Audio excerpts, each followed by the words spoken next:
Pre-modern Japan, a land of oath-bound samurai on battlefields, aristocrats composing poetry. Yet beneath that veneer of courtly refinement and warrior honor, there's a different tale to tell. And so allow me to walk you through a scene. It's a calm medieval night in the late 15th century, and a boat glides across the waters of Lake Biwa. On board, a group of 15 traveling monks and a young acolyte had entrusted their lives to the boatman en route to a temple in Kyoto. But unbeknownst to them, that very boatman, a local pirate known as Hyogo of Katada, had marked them for death.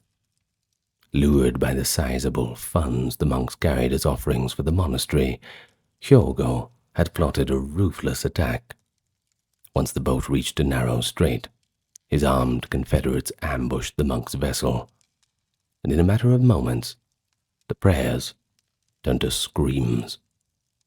One by one, the passengers were slaughtered, speared as they leapt overboard, or cut down on the deck. And by dawn, all 16 souls lay dead, and Hyogo absconded with the treasure. This was the Lake Biwa mass killing, and it's perhaps one of the most bloodiest criminal outrages in Japan's Muromachi period. Remarkably, Hyogo felt little remorse for the lives he took. What ultimately shattered him was that his own father committed seppuku to atone for his crime and save their town from reprisal. It was only the loss of his own father's life, not the slaughter of the strangers, that drove Hyogo to repent and seek salvation as a Buddhist monk. Now that's a chilling tale, don't you think? But it's no stage drama. It's no samurai legend. It's real. It was recorded in the medieval chronicles and later retellings, and it hooks us not only with its horror, but with its very real revelation of a very different mindset toward murder in medieval Japan. Of course, this invites us to question what other atrocities were committed, what other killers lurked in Japan's medieval period. It's exactly what we're here to discuss. And so, if you'll permit me today to spend the next hour with you, we can journey into the realm of Japanese medieval serial murderers. You might find something you didn't expect. But allow me first to welcome you to the channel. If you're new here, I invite you to subscribe. Once again, we are sponsored by no one, and actually we rely on word of mouth and a bit of engagement. So liking the video, commenting, subscribing, sharing with your friends, that really helps us out. So thank you in advance. Also, if you're interested in supporting the channel in a more material manner, there are links to the Patreon. You can also become a YouTube member. We have a merch store, and we also have donation links, whether on the YouTube or the Patreon or PayPal side of things. This helps us keep everything ad-free. You won't find any interruptions from start to finish on this video, along with all of the other videos in the playlists, all for your enjoyment. And so with that being said, let us relax, and we can enjoy our video for today. So why don't we start with the Heian period? Now, if you're not familiar with that, we're looking at 794 to 1185. And it's a famous time as a golden age of court culture. Time of elegant poetry, subtle romance, and refined art. Even the very name, Heian, means peace. So somewhat ironically, behind the closed doors of the capital of Heian-kyo, which is today's Kyoto, order was quite precarious, not peaceful in anyone's definition of the word. Major wars were absent for much of the era, but crime and banditry, well, they were pretty widespread. The emperors had a hard time policing the country effectively, and by a hard time I mean they completely failed in doing so. So the imperial government's official police force, the Keibishi, struggled to maintain control, especially at night and in the provinces, and while the aristocrats composed their diaries by lamplight, the common folk whispered of robbers roaming the roads, and corpses found thrown into ditches at dawn. In the Heian imagination, the capital after dark became a stage for ghostly horror stories, a telling sign that the living were just as frightening as the supernatural. Well, let's start with one of the most vivid crime anecdotes from the late Heian Japan court. It comes from the Konjaku Monogatari-shu, that is the collection of the tales of now and then circa 1120, a treasure trove of popular stories. It tells of a notorious bandit named Hakamadare. He was once a petty thief and was jailed for his misdeeds, but released in a general amnesty, only to immediately return to a life of crime. Lacking resources after leaving prison, he resorted to a grim ruse on the highway connecting the capital and the eastern provinces. Hakamadare lay naked by the roadside at Aosaka Pass, pretending to be dead, to arouse the curiosity of the passer-by, of course.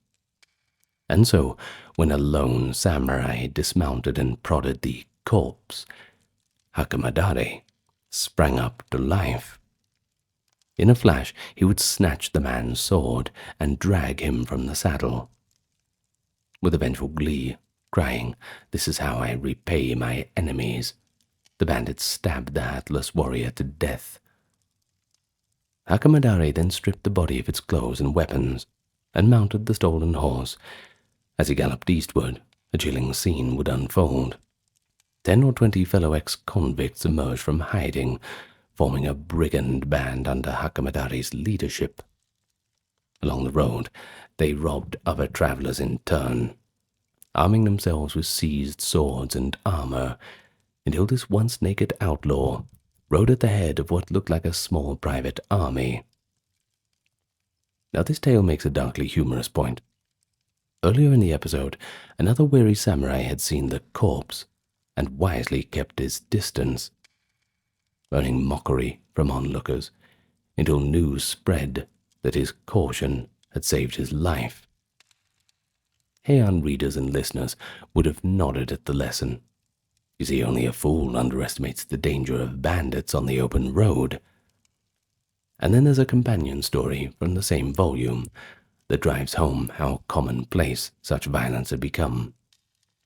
Konjaku Monogatari-shu, recounts that corpses were often seen lying by routes in and out of Kyoto, and far from eliciting shock, they were treated as mundane curiosities. People might gather around a body, speculating about the cause of death, while casually noting the absence of visible wounds. Now, in fact, it was not unusual for those passing by to strip a dead body of any valuable clothing, a practice born of both practicality but also hard-bitten desperation. Times were tough. This macabre image is corroborated by another famous Heian tale, one that inspired Ryunosuke Akutagawa's modern short story, Rashomon. In the original 12th century anecdote, a lone thief taking shelter at Rashomon Gate discovers an old woman on the upper level of the dilapidated gate. By the light of a dying sun, he watches in fascination as the hag yanks out the hair of corpses strewn about the floor. Well, when confronted, the old woman justifies her grisly deed. She says she intends to weave the hair into wigs to sell, saying that she simply has to do this kind of work to make ends meet, otherwise she'd starve to death. Now the interesting thing, a rather ironic twist, the thief then robs the old woman of her clothes, reasoning that her misfortune is justified by her own vile acts. It's a layered tale of theft upon theft, and it shows the cutthroat logic of the time. In a city where unburied bodies pile up at the gate, and even the crone living off carrion can herself fall victim to a stronger thief.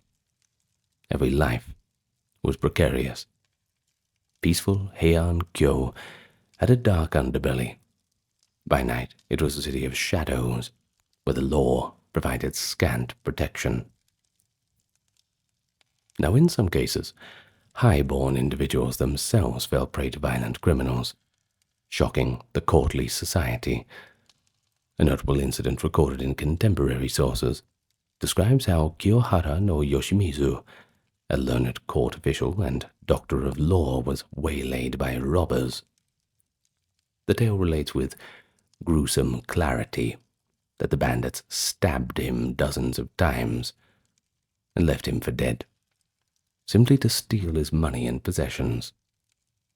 Such attacks on aristocrats were rare enough to become scandalous, but their occurrence also shows that even rank and education offered very little immunity outside well-guarded compounds.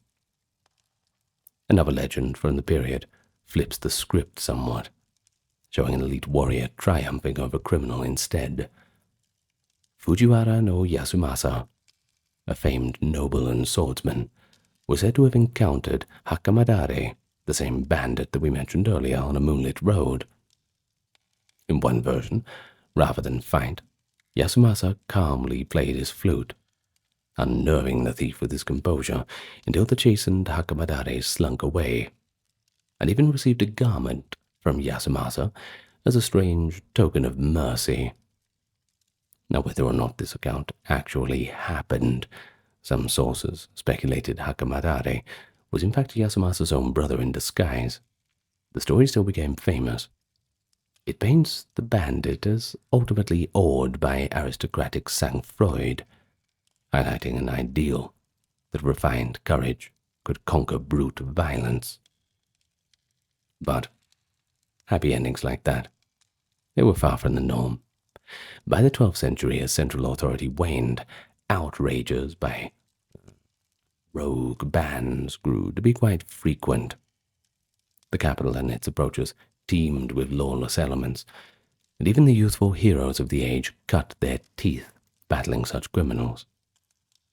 The epic chronicles relate that around 1174, Minamoto no Yoshitsune, the future legendary general, fought a duel not with the Taira clan samurai, but with a notorious bandit chief named Kumasaka Chohan.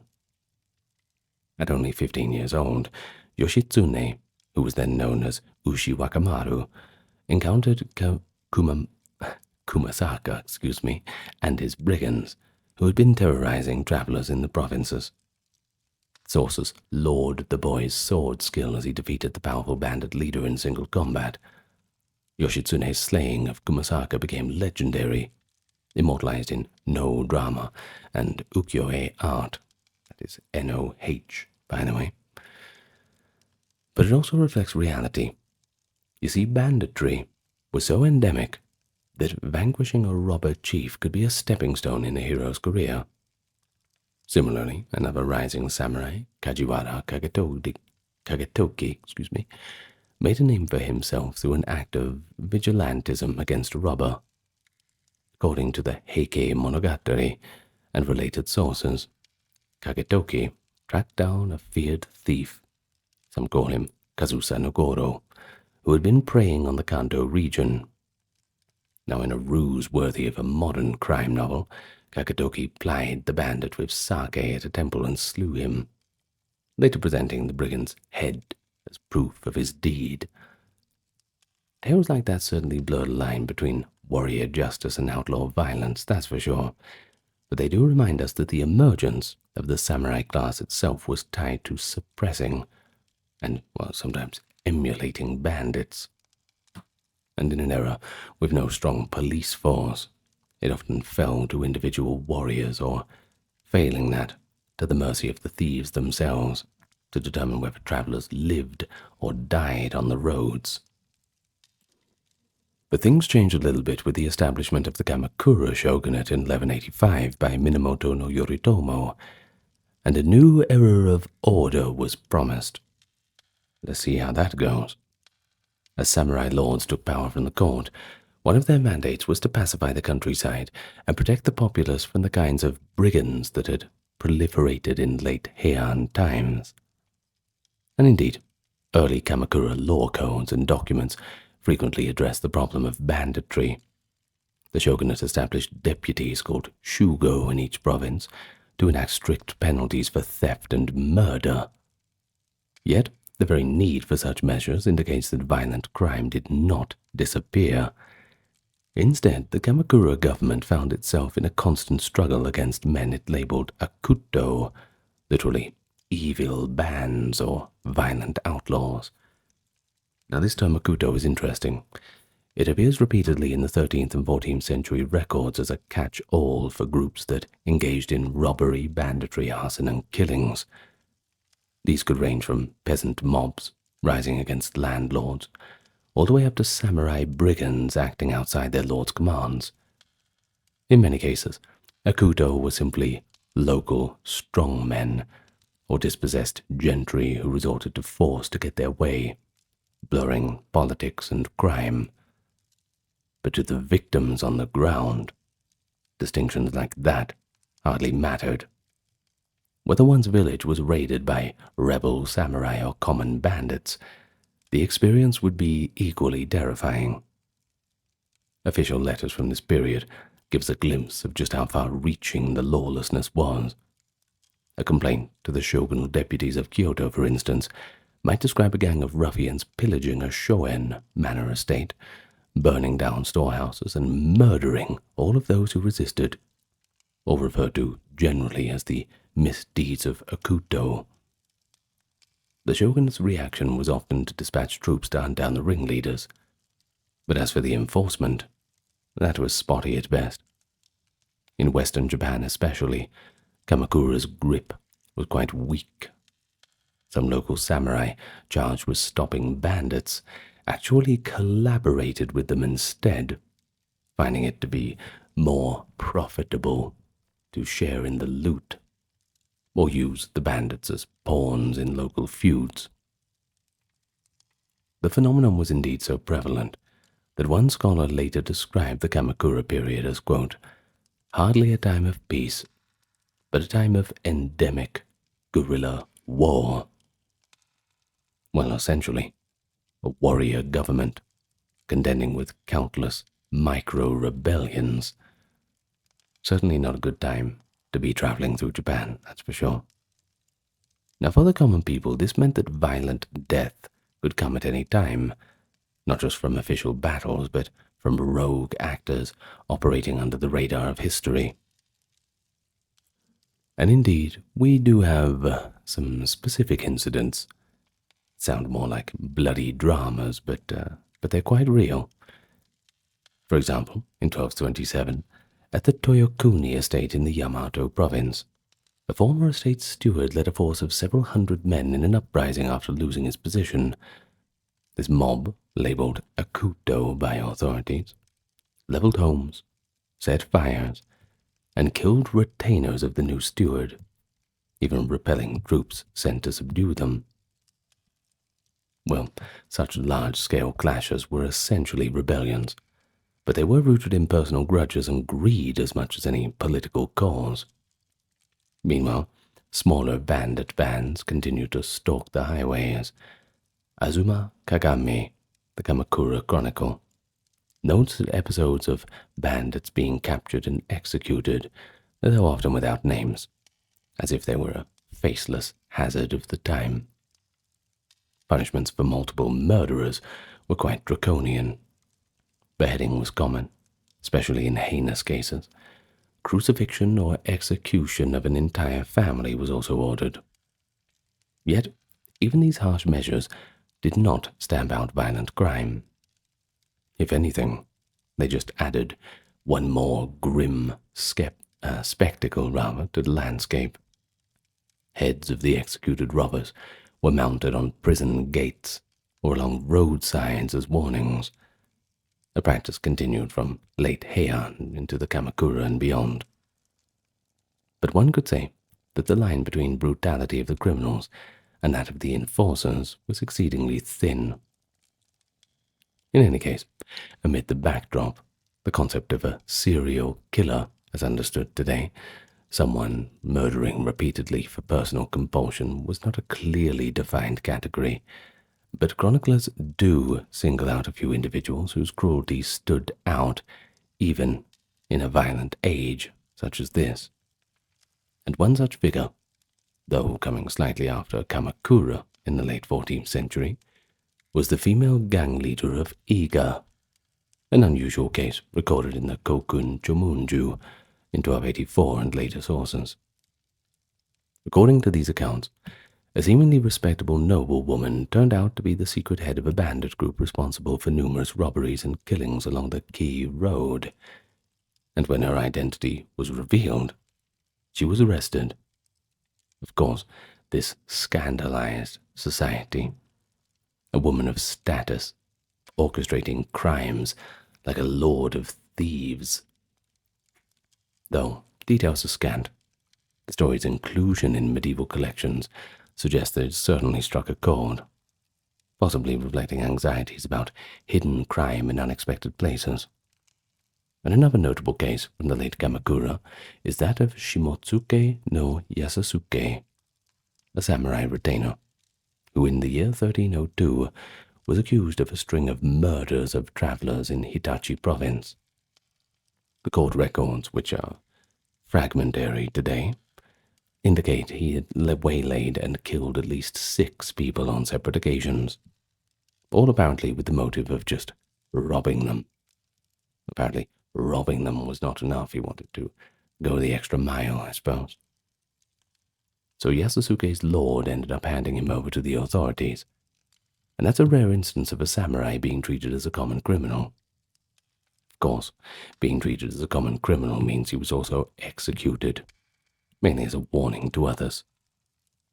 Cases like Yasusuke's hint at the existence of what we might term serial predators, individuals killing repeatedly outside of warfare. But medieval writers rarely probed into their psychology, which kind of leaves us guessing. These killers were generally explained in terms of greed, grudges, or sheer wickedness, rather than a notion of pathological compulsion.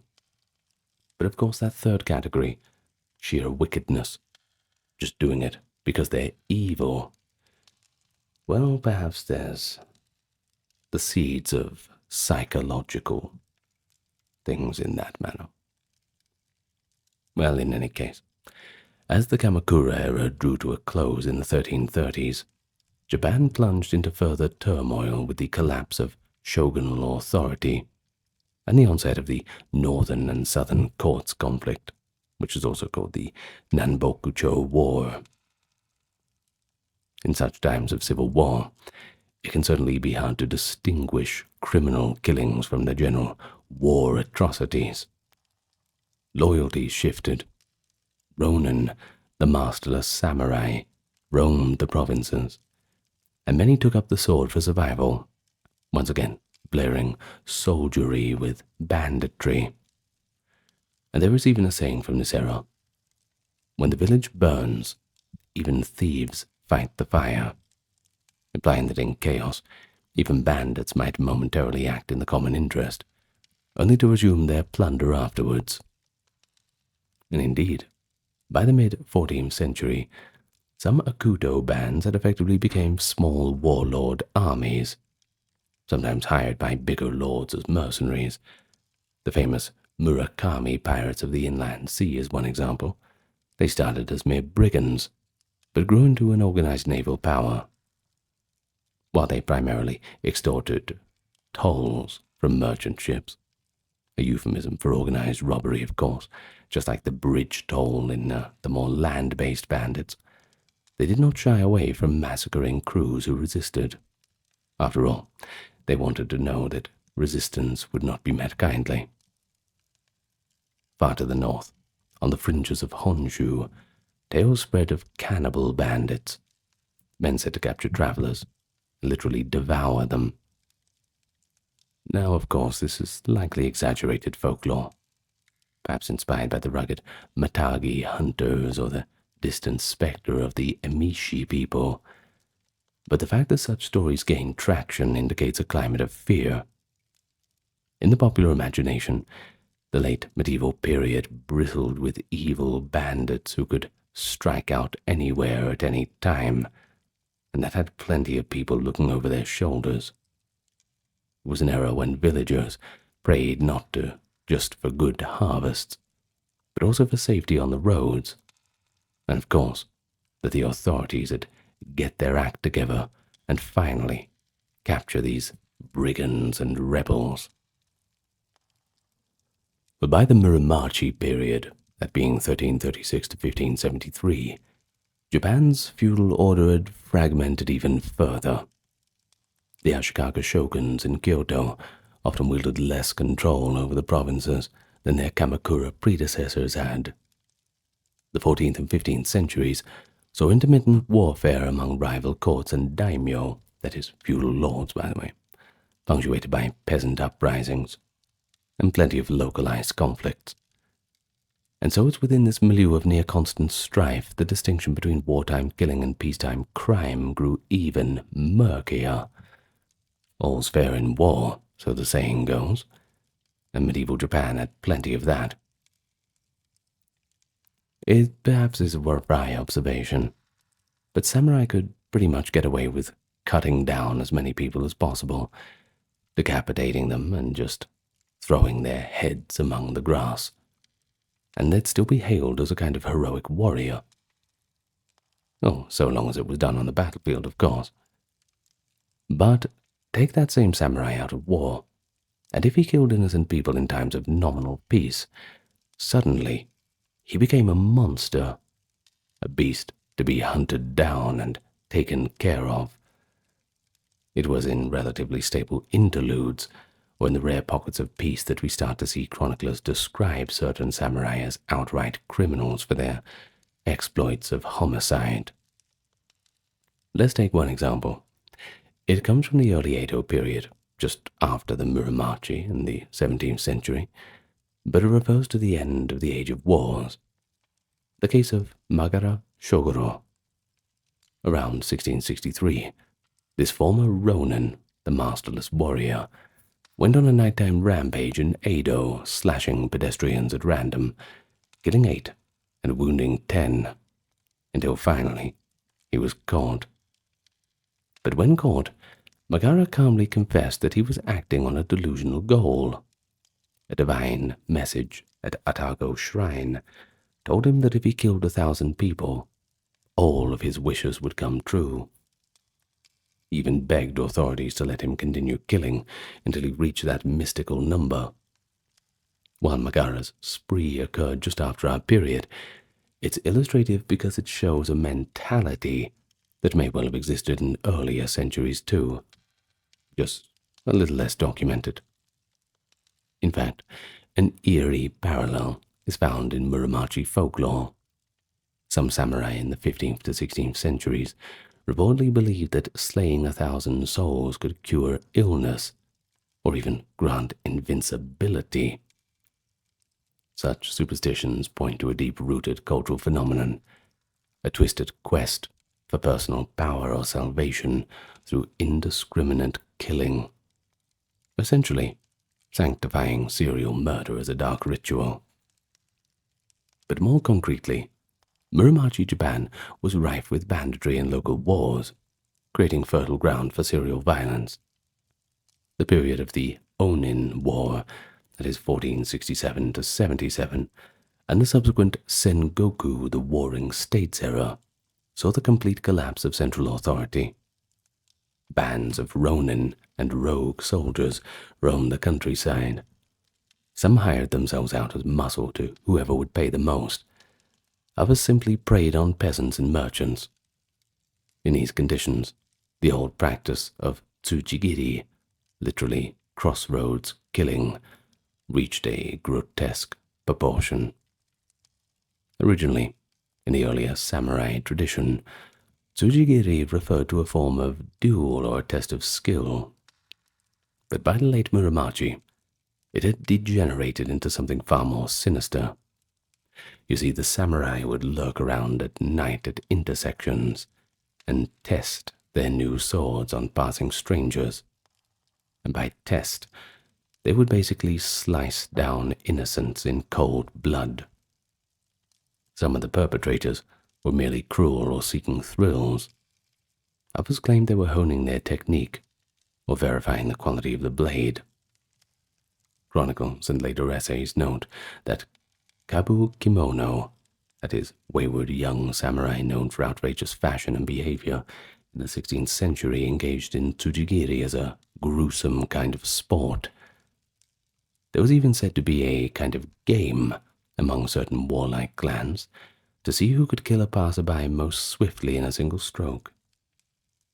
So it's needless to say, common folk walked the roads in terror of crossing paths with such a warrior.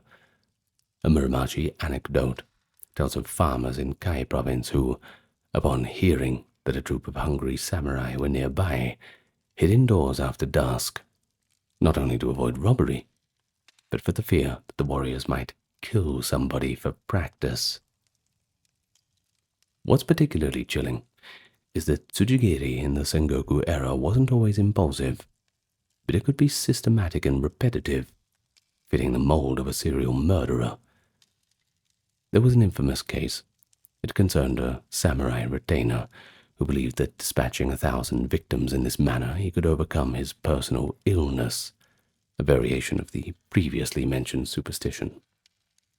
He of course managed to slay dozens before being apprehended, and his rampage only ended when a skilled swordmaster hunted him down in a manhunt reminiscent of a predator being put down by a hero.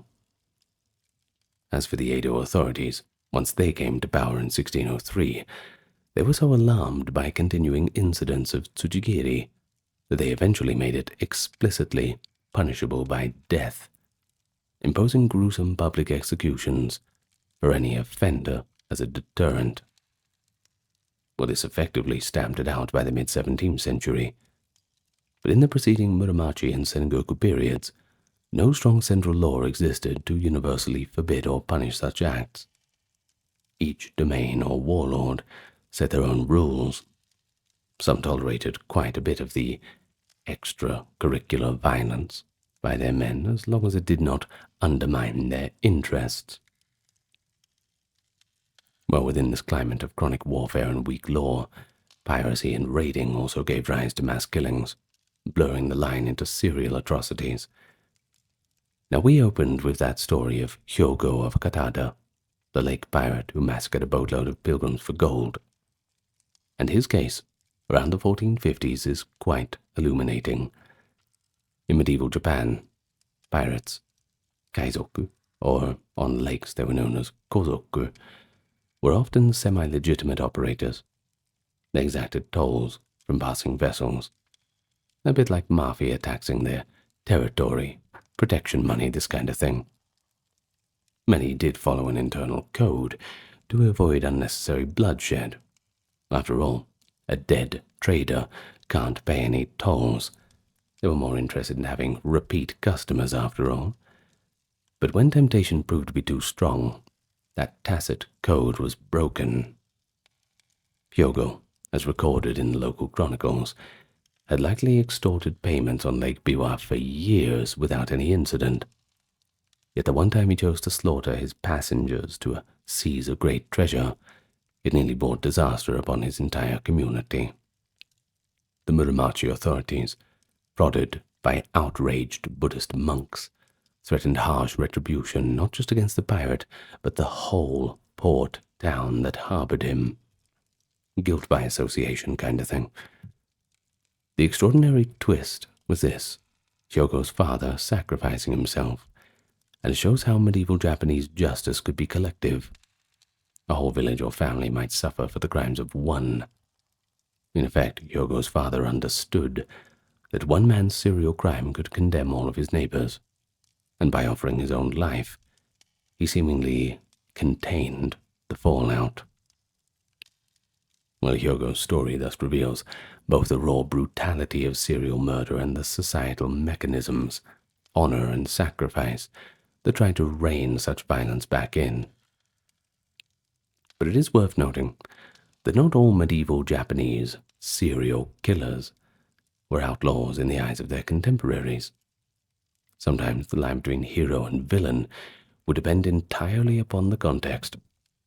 A warlord might employ a ruthless retainer specifically for dirty deeds, for example, ninja-like assassins who quietly eliminated dozens of rivals over years. And these killers operated in secret. Chronicles rarely name them, but their handiwork is recorded as sudden, unexplained deaths of enemy officers. One could argue that these were serial killers sanctioned by authority. And on the other hand, there were samurai who slid into freelance murder when bereft of a cause.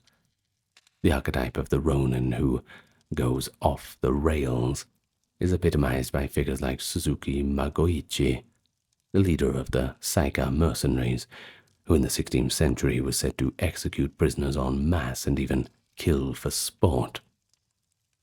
While celebrated as a freedom fighter by his followers, to others he was little more than a killer at large. The war-torn Muromachi period thus produced individuals who, in a more peaceful age, would have unquestionably have been labeled heinous criminals.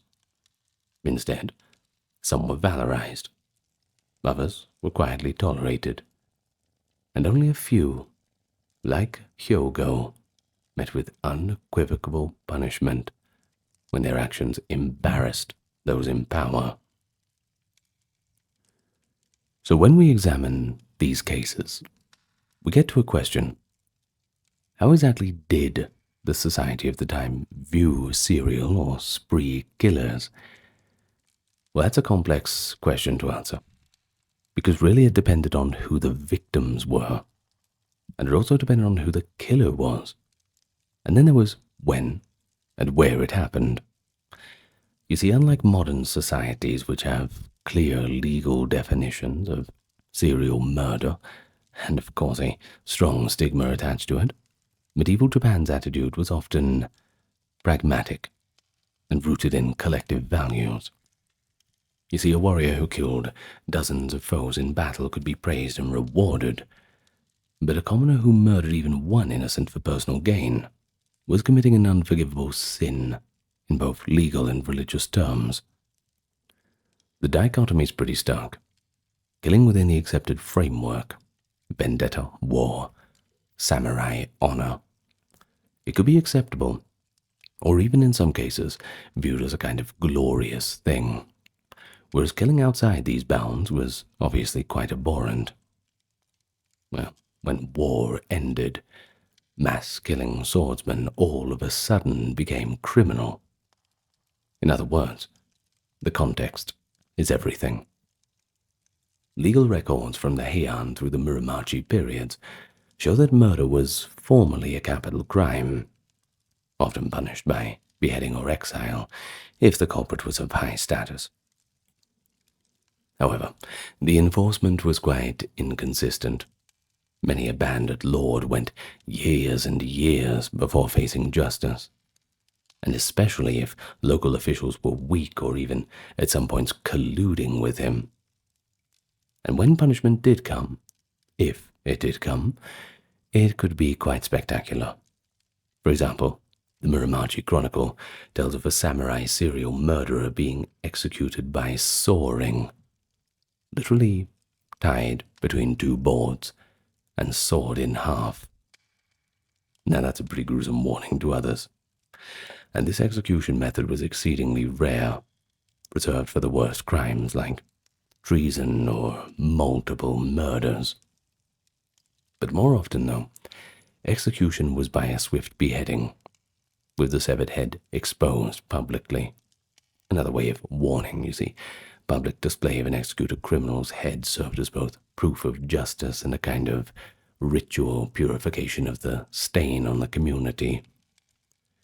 Now, interestingly, this practice mirrors what we saw criminals themselves sometimes doing. You see, Hakamadare beheading a victim, or a samurai keeping enemy heads as a kind of grim kind of trophy. The treatment of life was starkly transactional in medieval Japan. Take a life wrongly, and society might come after you in return, often in a manner that was making an example of you in the most brutal of terms. Well, beyond legal punishment, there was also the question of moral and spiritual consequences, and that, of course, runs a little bit deeper. Buddhism, you see, was widespread in medieval Japan, and it taught that killing was a grave sin, and grave sins lead to dire karmic repercussions. The concept of metsuzai, literally destroying sins, led some murderers to seek religious penance. And we saw this with Hyogo, actually. After causing the death of innocent people and indirectly his father, he renounced the world and embraced Nenbutsu, the prayer to Amida Buddha, in a desperate hope to somehow save his soul. He could have done it before he killed all the people, though, right? Yeah. Chose a strange time to become pious. Numerous folk tales tell of killers turned monks, wandering in repentance. And one famous story involves Kazuhira, a bandit so bloodthirsty he was called the Ogre of Oyama. After years of robbing and murdering travelers in the mountains, supposedly he encountered a Buddhist saint who showed him all the victims' souls clinging to him like shadows. When overwhelmed by remorse, Kazuhira laid down his sword and spent the rest of his days digging graves for those he had killed, an act of contrition to balance his karma. And while likely apocryphal, stories like that were quite didactic, reinforcing the belief that even the cruelest killer could and should feel the weight of Buddhist hell looming down upon them, prompting repentance. Now, that said, not all medieval Japanese accounts are sympathetic to the murderer's redemption. Many are quite blunt in their condemnation. The language used for secular criminals is quite telling. They're often called chōteki, which means enemies of society, or akashitamono, blood lickers, a strong pejorative. Well, these terms show zero tolerance, of course, a sense that certain acts placed one outside the human community. And when bandits were caught, chronicles sometimes note villagers tearing the bodies apart, or warriors dueling for the honor of the felon. This venting of communal rage suggests that serial killers, in the broad sense of repetitive murderers, were viewed as more than ordinary felons. They were a kind of pollution in the Shinto sense, sources of ritual impurity that had to be excised for the soul, for the social body to heal, rather. And in the rare event that a killer evaded capture, folklore often took over the story and transformed them into vengeful ghosts or demons. For instance, the legend of Rashomon's demon may have roots in the unsolved crimes around that eerie gate. People said the spirits of those murdered there coalesced into an Oni demon that haunted the site until it was ritually purified. Thus, medieval Japan's response to serial murder spanned the spectrum from legal retribution and moral outrage to spiritual caution and myth-making. Each response aimed in its own way to restore balance to a world disrupted by unnatural bloodshed. And finally, we should too consider the legacy and memory of those medieval serial killers. You see, unlike in modern times, there were no newspapers or police dossiers to immortalize their names. Perhaps that's for better or worse. Not quite sure. But many such criminals passed into obscurity, known only through a line in a record or local lore of a village. However, a few were later picked up by popular storytellers and incorporated into Japan's rich performance tradition.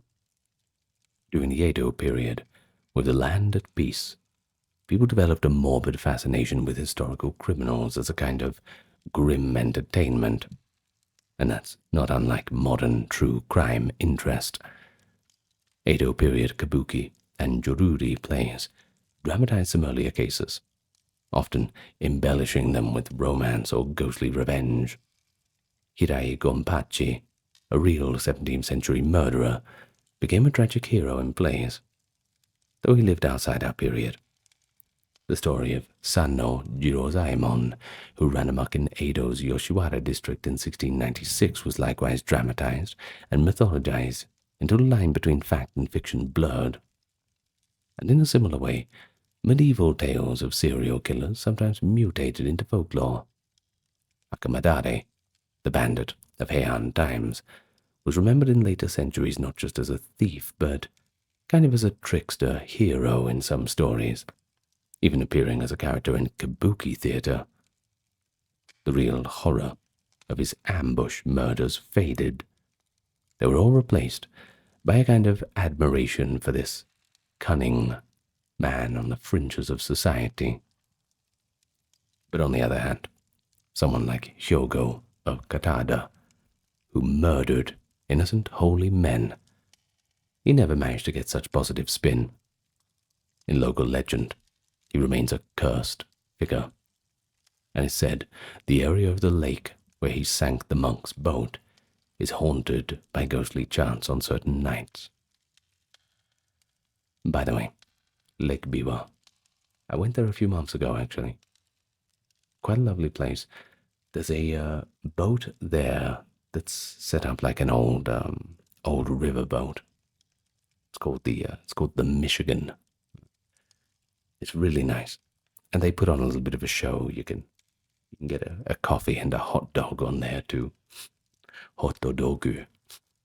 It's quite a good trip. So if you do go to Osaka, take about a hour and 10-minute journey out to Lake Biwa.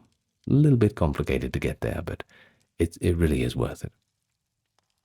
In any case, all these evolving narratives that we have, how things change over time, they show that after a while, society seems to process these dark figures in different ways.